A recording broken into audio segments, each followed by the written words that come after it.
The stars belonged to the confluence, and the confluence belonged to no one who dared question their authority for 10,000 years. The Great Coalition had ruled the galaxy with weapons older than most civilizations and laws carved into the fabric of space itself. High Legate Vorn stood on the bridge of his flagship, the Eternal Judgment. Watching the sector maps with cold reptilian eyes, his scales shimmered under the blue light of the holographic displays as reports filtered in. From the outer boundaries, something had emerged from the Sol system. A backwater cluster of planets that had never produced anything worth the confluence's attention. The sensor readings made no sense. Spacefaring species in the known galaxy followed the same path. They discovered progenitor ruins, learned to activate ancient technology, eventually joined the confluence or died resisting it.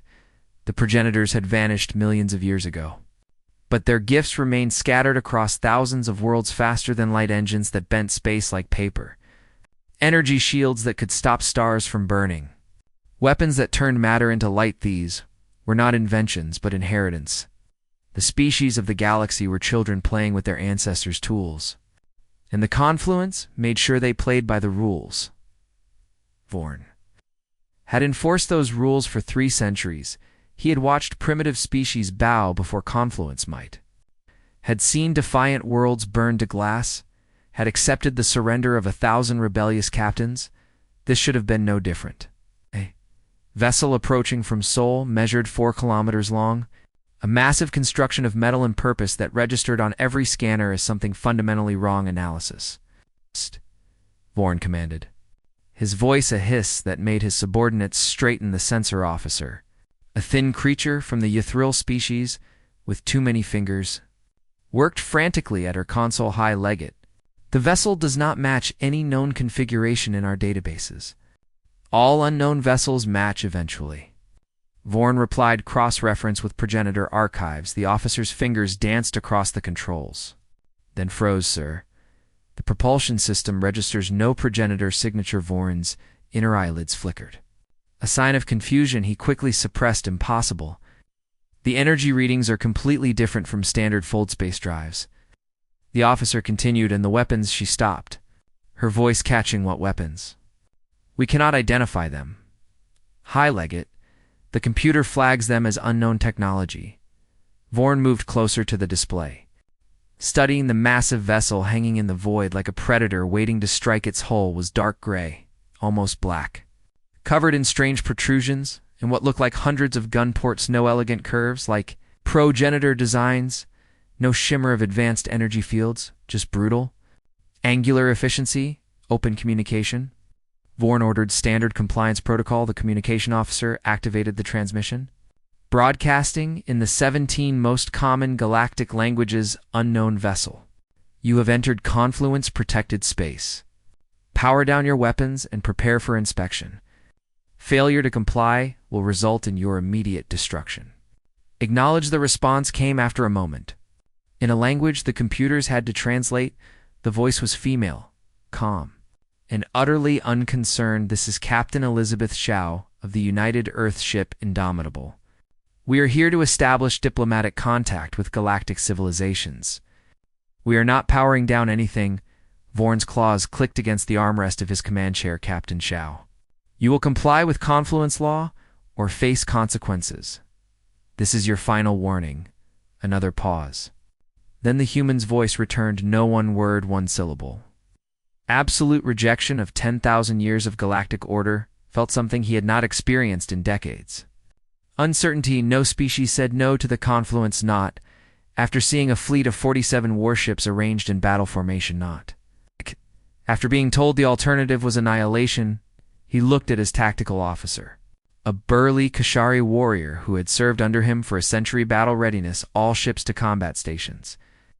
Throughout the arbitrator fleet, crews scrambled to their positions. Energy weapons charged with whines that echoed through metal corridor shields flickered into existence, wrapping each vessel in layers of protective force. Fighter craft launched from carrier bays, forming clouds of small attack vessels around the larger ships.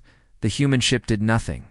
It simply hung there in space, silent and waiting. Vorn studied it through the tactical display, noting how its weapons, Whatever they worked tracked his flagship with mechanical precision, sir.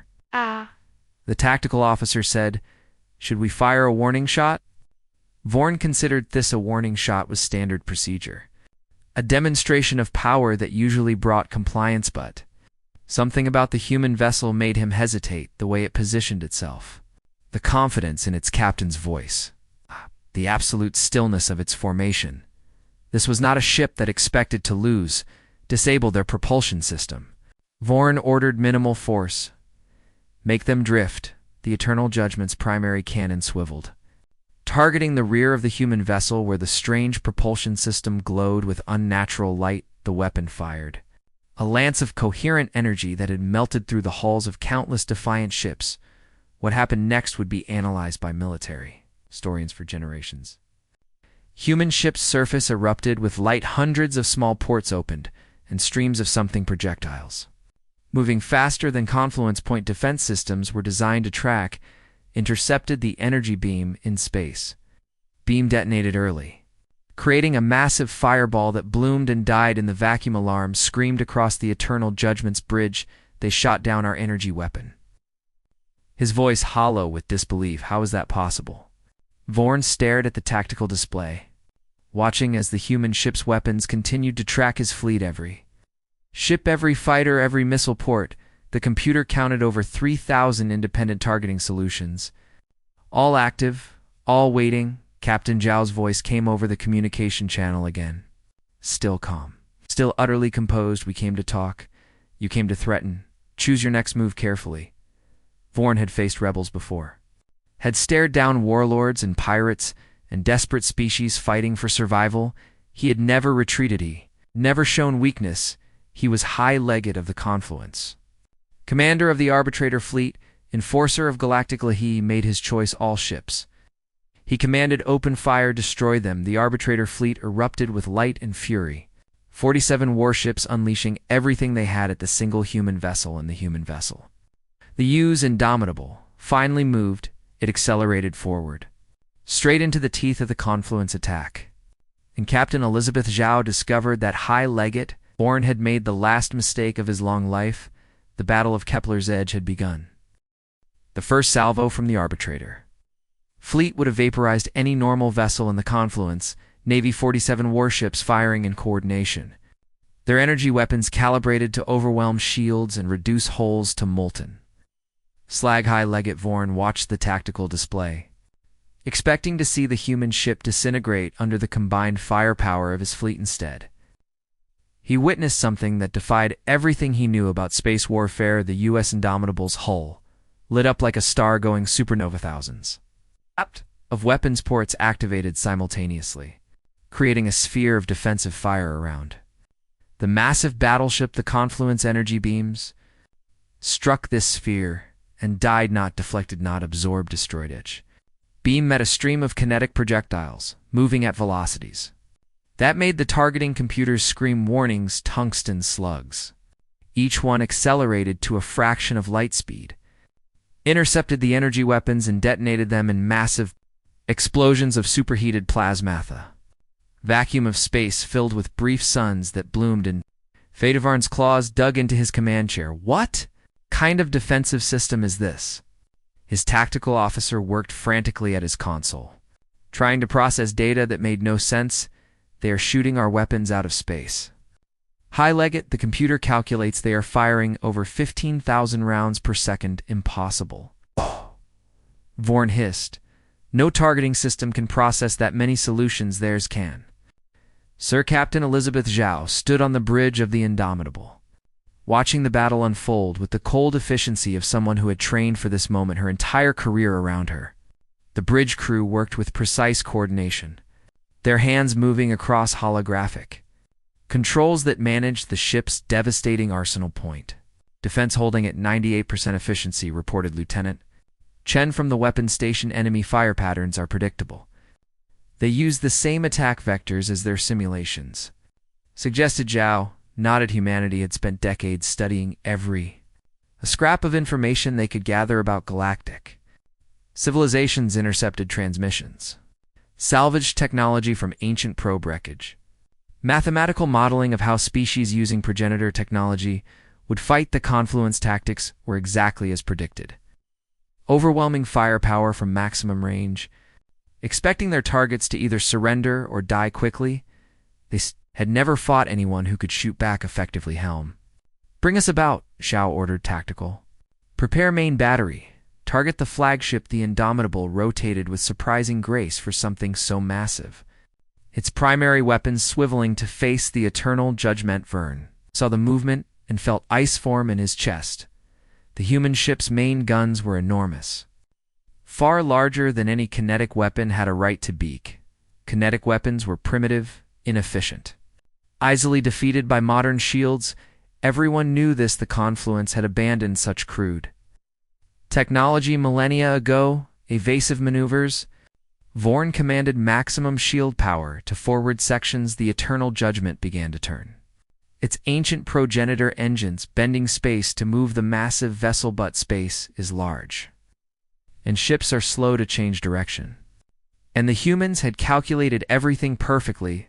The Indomitable fired 6 projectiles launched from the main battery, each one a cylinder of tungsten carbide alloy weighing multiple tons. Magnetic accelerators propelled them to 30% of light speed. In less than a second, the projectiles crossed the distance between ships and heartbeats. They struck the Eternal Judgment's shields with the force of tactical nuclear weapons. The shields held for exactly 0.3 seconds.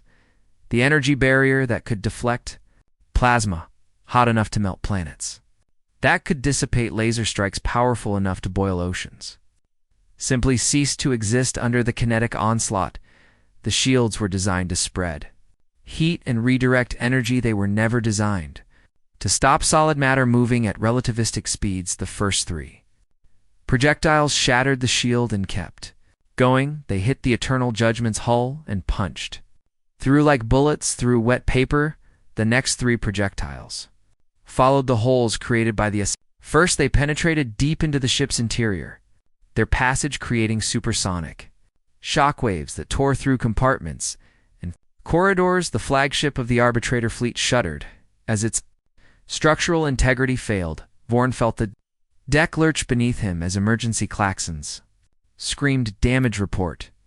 He roared hull breaches on decks 7 through 23. The damage control officer shouted over the alarms. Reactor containment failing, life support offline in multiple sections. Engineering reports. The officer stopped, listening to something in his headset. His face went pale. An impressive feat for a Kashari. Engineering is gone. Sir, the entire section is open to space. Vorn stared at the tactical display in disbelief. 1 Salvo 1 attacked his flagship. The pride of the Confluence Navy had been crippled by 6 pieces of metal thrown very fast. All ships, focus fire on that vessel. He commanded. Concentrate everything on their engines. Disable them. The Arbitrator fleet responded, redirecting their fire energy weapons from dozens of ships converged on the Indomitable's propulsion section. The human point defense system engaged again, but even it could not stop everything. Some beams got through, scorching the Indomitable's dark hull, melting armor, destroying external sensors. Damage reports flickered across Zhao's display's hull. Integrity at 92%. Her executive officer reported armor holding minor damage to secondary sensor arrays. Point defense batteries 3 and 7 offline. Zhao absorbed this information without expression. Indomitable had been built to take punishment. Armor was layered, composite materials designed to ablate and disperse energy. Its redundant systems meant losing a few weapons or sensors barely affected combat capability. Launch missiles. She ordered full spread. Show them what else we brought. The Indomitable's missile ports opened. Hundreds of weapons launched into space, each one guided by computers that calculated trajectories, accounting for gravitational wells, enemy point defense, and optimal detonation points. These were not missiles, as the Confluence understood them. These were nuclear-pumped Kasaba howitzer warheads, each one a shaped atomic explosion designed to focus the energy of a nuclear detonation into a narrow cone of destruction. The Confluence fleet's point defense systems engaged, shooting down incoming missiles. With the practiced efficiency of 10,000 years of warfare, they destroyed 90%. Of the incoming weapons, the remaining 10% was more than enough. The missiles detonated in precise formations around confluence vessels. Nuclear fire bloomed in the void, and focused X-ray lasers lanced out from each explosion. The beams were invisible in vacuum, detectable only by their effects. Confluence ships simply ceased to exist where the beams touched them. Armor vaporized, shields overloaded, and collapsed. Internal systems failed as radiation sleeted through hole 7.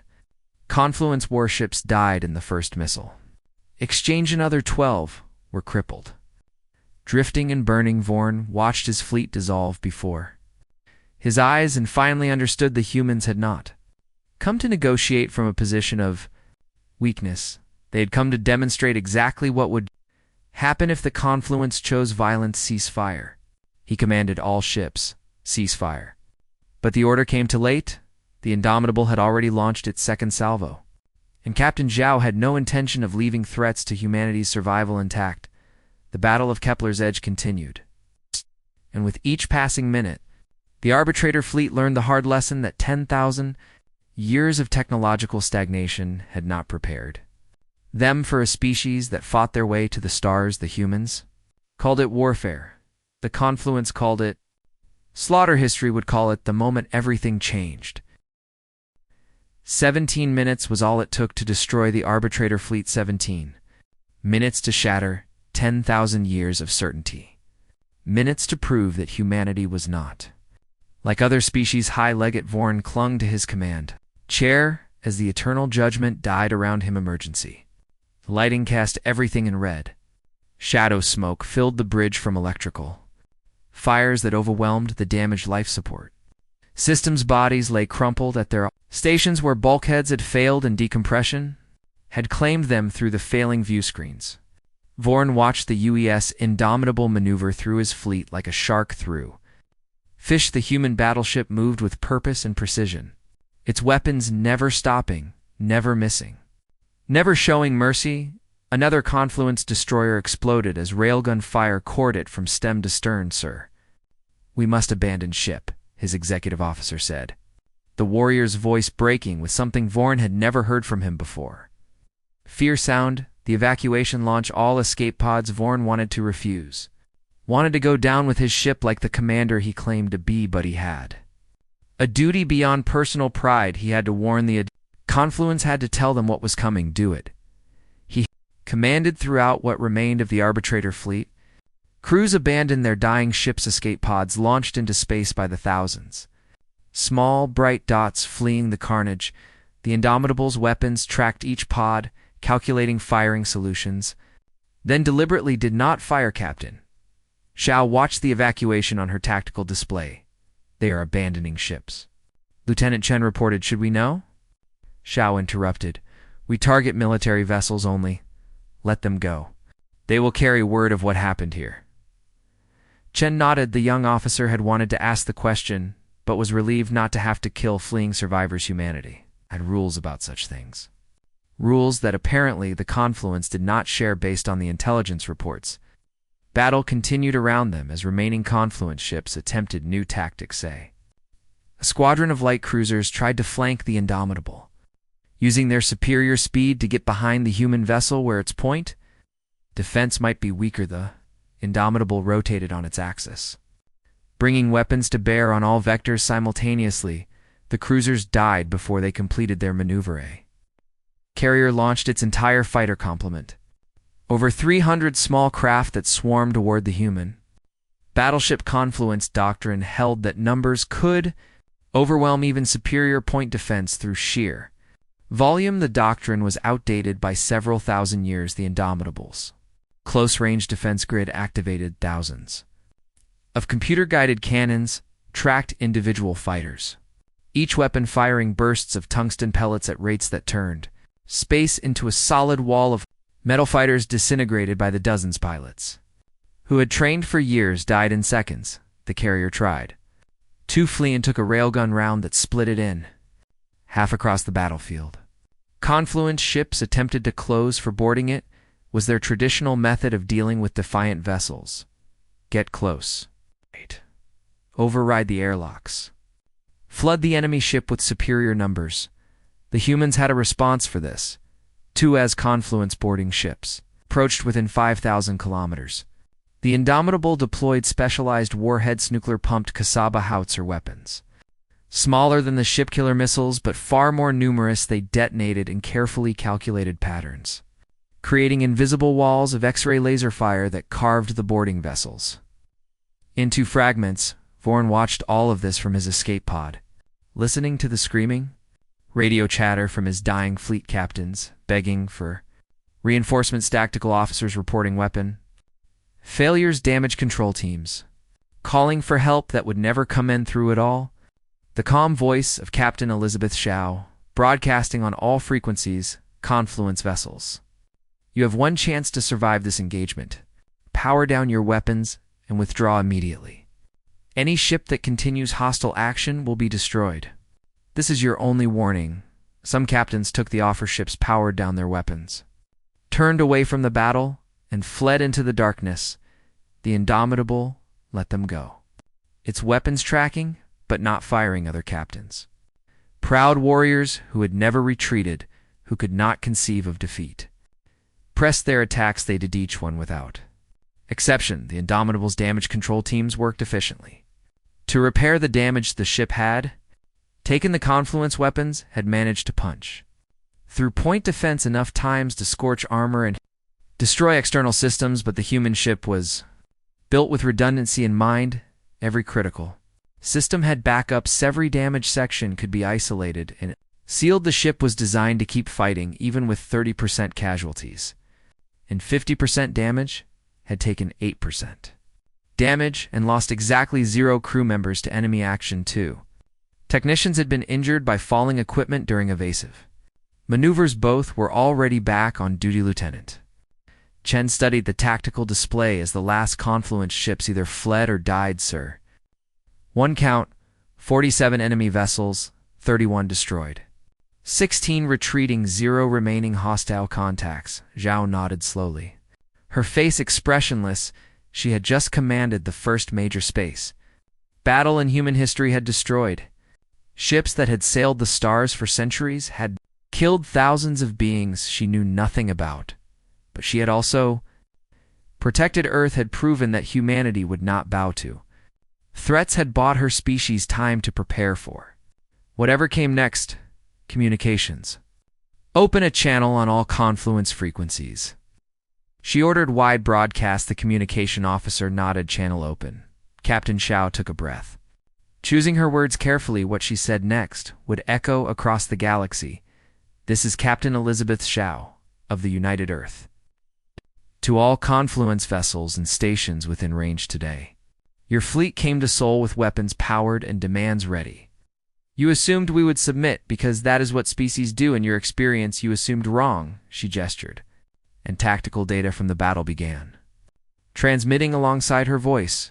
We are sharing complete telemetry from this engagement. Study it, learn from it, understand what it means. We are humanity. We came to the stars without ancient gifts or inherited technology. We've built everything you see through our own effort, our own innovation, our own refusal to accept limits. We came to your confluence seeking peaceful contact, seeking to join the galactic community as equals. You responded with threats and violence. This is the result. Zhao's voice hardened. Earth is not interested in joining your confluence, not under terms of submission. But we are very interested in ensuring you never threaten another species the way you threatened us today. Return to your leaders. Tell them what happened here. Tell them humanity is watching. Tell them we remember who fired first, she signaled, and the transmission cut off around the Indomitable. The debris field of the arbitrator fleet drifted in the darkness. Escape pods fled toward nearby confluence stations, and in those pods, survivors like High Legate Vorn listened to the human captain's words and understood that the galaxy would never be the same. News of the battle would spread. Fear would follow on.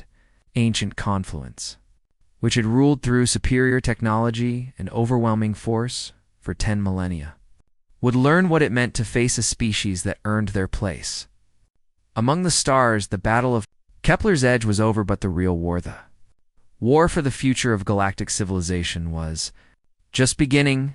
The Indomitable turned toward Earth. Its mission complete, its message sent behind it. The fires of dying ships illuminated the voidhead. The lights of home beckoned throughout the galaxy. In council chambers, in military headquarters, and secret research facilities, beings who had never questioned the confluence suddenly began to wonder if humanity could win. What else might be possible? The transmission from Kepler's edge reached the confluence capital world of Throne. 3 days after the battle, 3 days of normal operations, of routine governance, of absolute certainty in the natural order, then everything changed. Supreme Counselor Thane, eldest of the ruling body, watched the battle footage in silence around him. The other counselors sat frozen as the tactical data played across the central hologram. They watched the arbitrator fleet watched weapons they did not understand tear through shields and armor. Watched 17 minutes. Erased 10,000 years of military doctrine when the footage ended. Nobody spoke. The silence stretched until Counselor Vex, a crystalline being whose species had served the confluence for 6 millennia, finally found her voice. This cannot be real. The humans must have used some trick, some deception. Thane shook his massive head. Our sensor logs confirm everything High Legate Vorn transmitted. The data himself before his flagship was destroyed. This was no deception. This was defeat. The word hung in the air like poison. Defeat, a word that had not applied to the confluence in recorded history. How is their technology so advanced? Demanded Counselor Krill, his multiple eyes blinking in agitation. They should be primitives, barely reaching their own moon. Our last survey of Sol was only 500 years ago. Thane pulled up another display. This one showing comparative technology analyzes. They did not use progenitor technology. Everything on that ship was their own design, their own innovation. He highlighted the weapons systems, these kinetic weapons, these nuclear devices. This point, defense network, none of it appears in any progenitor archive. They built it all themselves. The implications settled over the council chamber like a shroud for millions of years. The galaxy had operated on a simple truth. The progenitors had been the apex of technological achievement. Every modern species used progenitor gifts because nothing better existed. To innovate beyond progenitor designs was considered impossible. Humanity had just proved otherwise.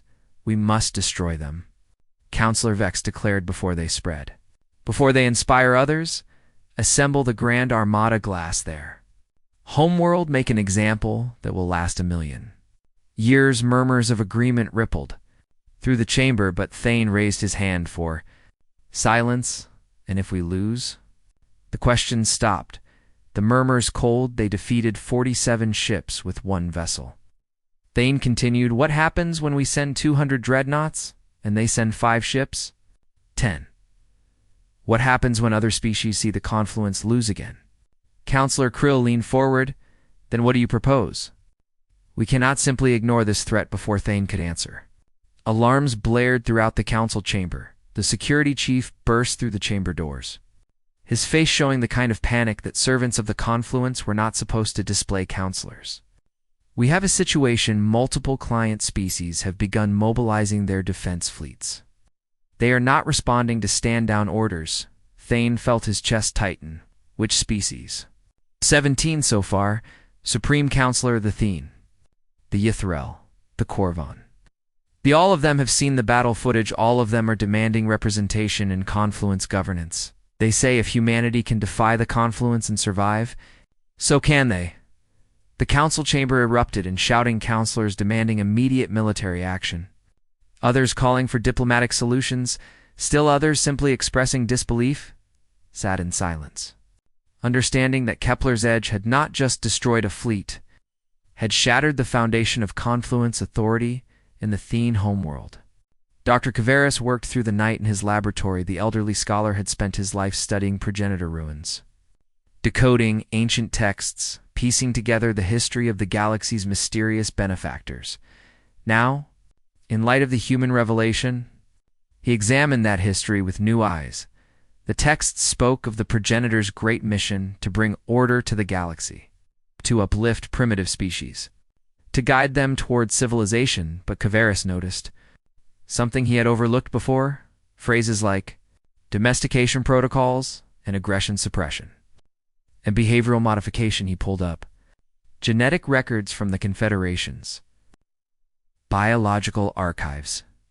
Every spacefaring species shared certain characteristics: reduced aggression compared to their evolutionary ancestors, enhanced cooperation instincts, decreased innovation. Drive. The progenitors had not just given technology to the galaxy, they had changed the species themselves. Gavris felt his breathing quicken as the implications became clear. Progenitors had not uplifted the galaxy, they had domesticated.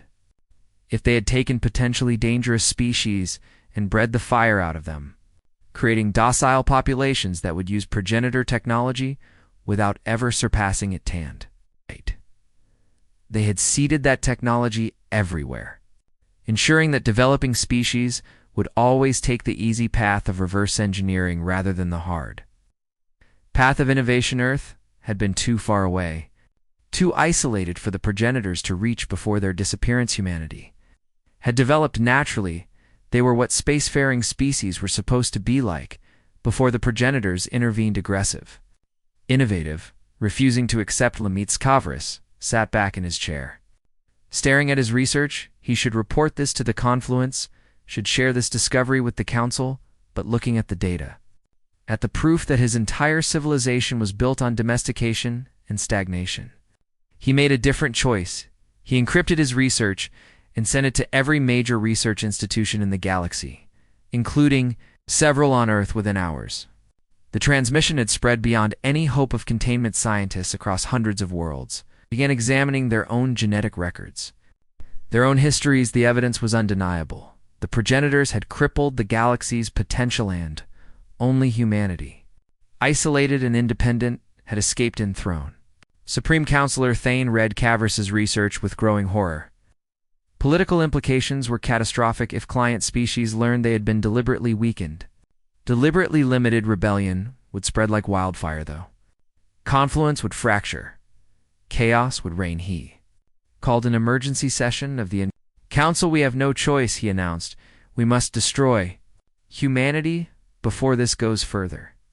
Not to protect the Confluence's power, but to protect the galaxy itself. If every species tries to become like humanity, tries to reclaim their suppressed potential, the resulting wars will consume everything. Better one world burns than a million.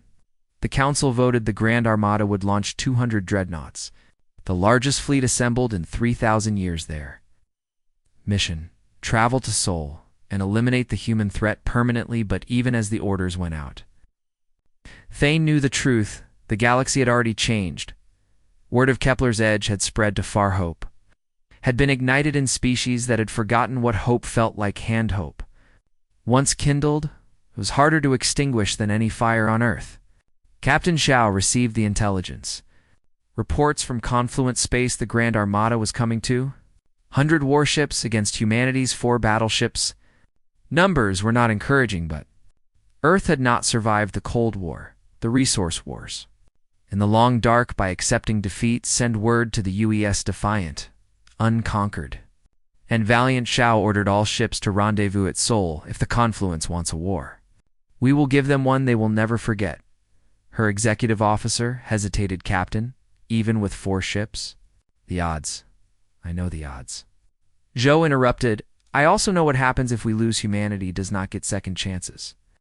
We win or we die.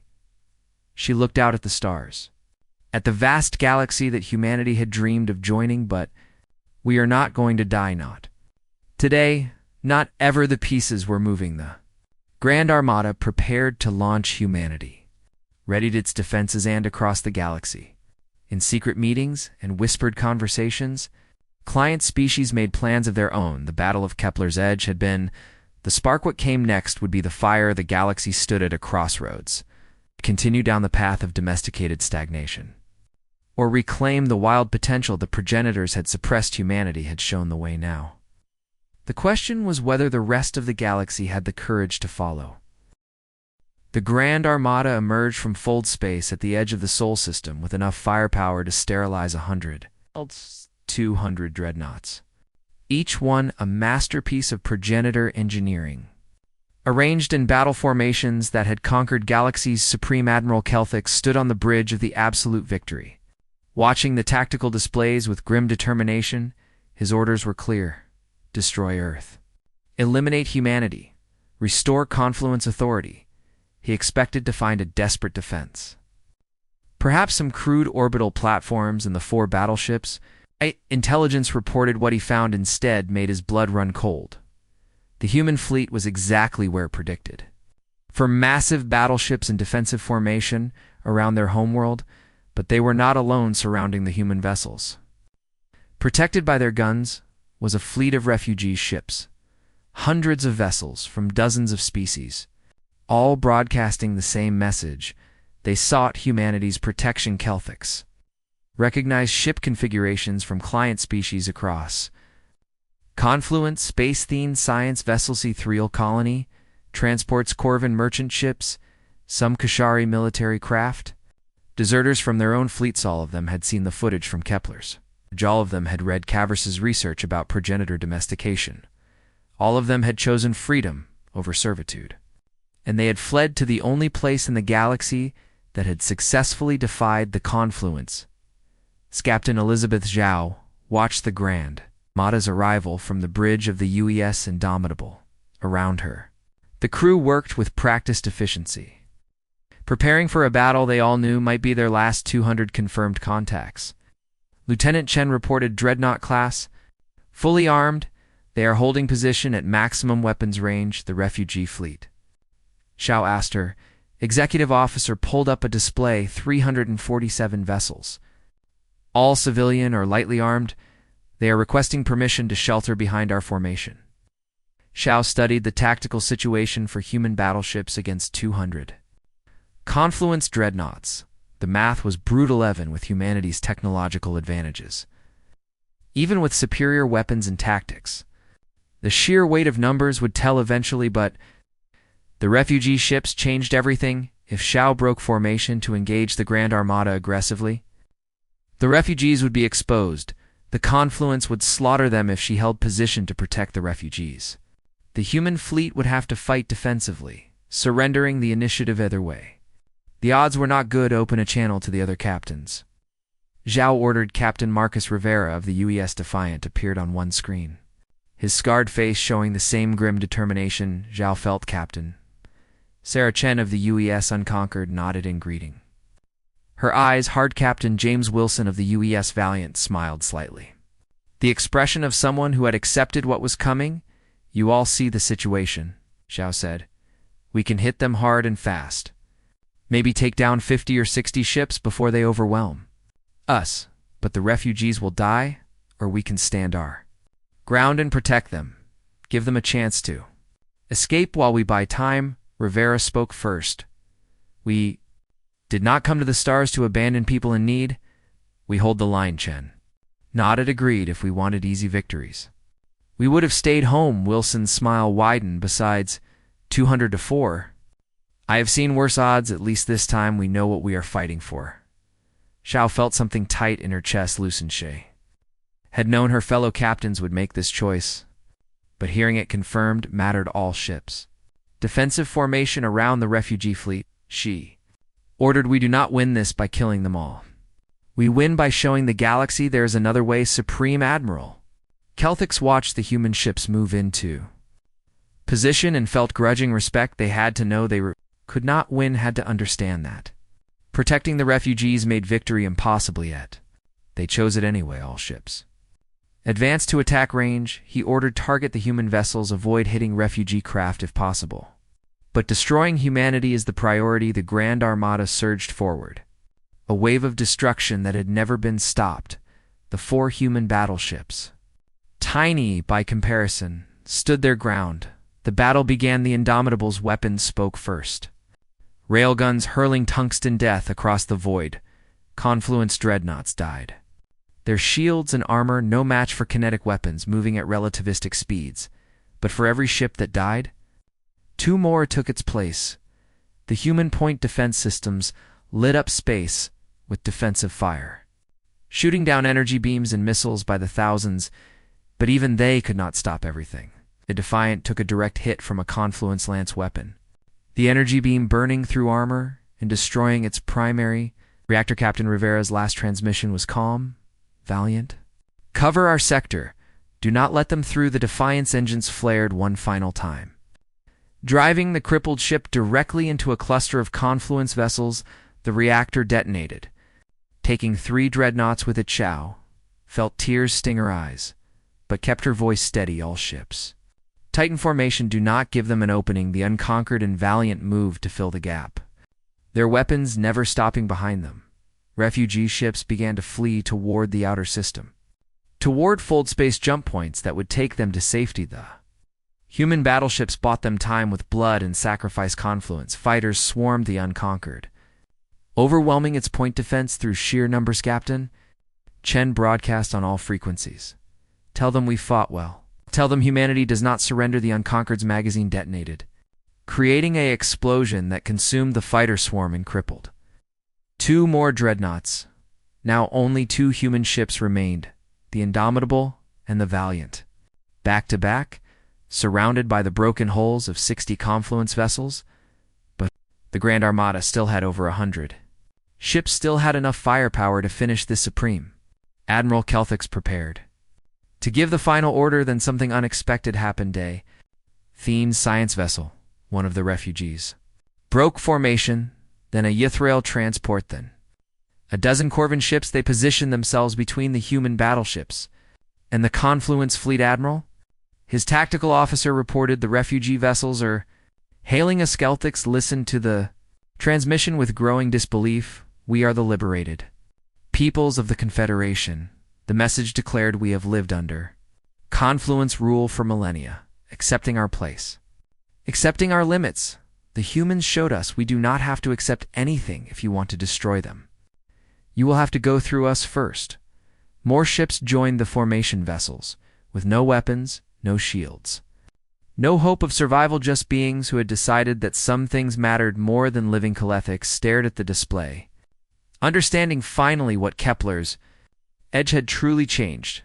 It was not about technology or tactics, it was about hope, about the belief that the powerful could be defied, about the willingness to stand for something greater than survival. He thought of his orders, thought of the Abrute Confluence's 10,000 years of rule, thought of what would happen if he retreated. If he showed weakness, then he thought of what would happen if he fired on unarmed civilians while the entire galaxy watched. Both choices led to the Confluences. In one way died with dishonor, the other died with a chance at transformation. All ships. Kelthix ordered ceasefire. The Grand Armada's weapons fell. "Silent, this is Supreme Admiral Kelthix to Captain Elizabeth Xiao." He transmitted. "The Confluence acknowledges your strength and the righteousness of those who stand. With you we surrender." Xiao nearly fell out of her command chair. "Repeat that." "Transmission, we surrender," Kelthix said. "Again, on the condition that you help us find a new path forward. The Confluence is broken. What comes next must be different, better." Captain Wilson's voice came over the fleet. "Chano, did he jest?" "Yes." Xiao interrupted. "He did." She took a breath, hardly believing what had just happened. "Admiral Kelthix, we accept your surrender, and we accept your request for help. What comes next will not be easy. There will be resistance, violence, chaos as the old order crumbles. But if you are sincere, if you truly want change, humanity will stand with you across the Sol system." The 2 fleets faced each other, human ships scarred and damaged, but unbowed Confluence vessels uncertain but hopeful, refugee craft celebrating their survival and their freedom. The battle was over, but the real work was just beginning. In the months that followed, the Confluence transformed client species, gained representation in the Council Progenitor. Technology was studied alongside human innovation. Species began exploring their suppressed potential, rediscovering aggression and creativity their ancestors had lost. Not all of it was peaceful. Some Confluence loyalists fought to maintain the old ways. Some newly liberated species sought Revenge for millennia of subjugation violence flared across dozens of worlds, but humanity stood firm.